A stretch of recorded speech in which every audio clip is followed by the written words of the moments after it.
கர்த்தருக்கு ஸ்தோத்திரம்.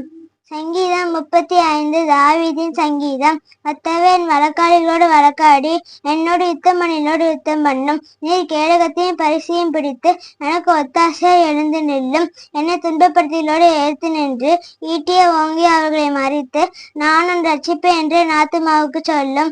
என் பிராணனை வாங்க தேடுகிறவர்கள் வெட்கப்பட்டு கலங்குவார்களாக. எனக்கு தீங்கு செய்ய நினைக்கிறவர்கள் ஞானம் அடைவார்களாக. அவர்கள் காற்று முகத்தில் பறக்கும் பதரை போல் ஆவார்களாக. கர்த்தருடைய தூதன் அவர்களை துரத்துவானாக. அவர்களுடைய வழி இருளும் சறுக்கோலமாய் இருப்பதாக. கர்த்தருடைய தூதன் அவர்களை பின்தொடர்வானாக.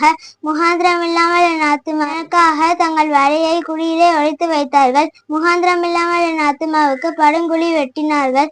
அவன் இணையாத அழிவு அவனுக்கு வரவும், அவன் மறைவாய் வைத்த வலை அவனையே பிடிக்க கடவுது. அவனோ அந்த குழியிலே விழுந்து அழிவானாக. என் ஆத்துமா கர்த்தரில் களிகூர்ந்து அவருடைய ரட்சிப்பில் மகிழ்ந்திருக்கும். சிறுமைப்பட்டவனை அவனிலும் பலவானுடைய கைக்கும் சிறுமையும் எளிமையுமானவனை கொள்ளையிடுகிறவனுடைய கைக்கும் தப்புவிக்கிற உமக்கு ஒப்பானவர் யார் கர்த்தாவே என்று என் எலும்புகள் சொல்லும். இந்த வீடியோ பிடிச்சிருந்தா லைக் பண்ணுங்க, ஷேர் பண்ணுங்க, மறக்காம சப்ஸ்கிரைப் பண்ணுங்க.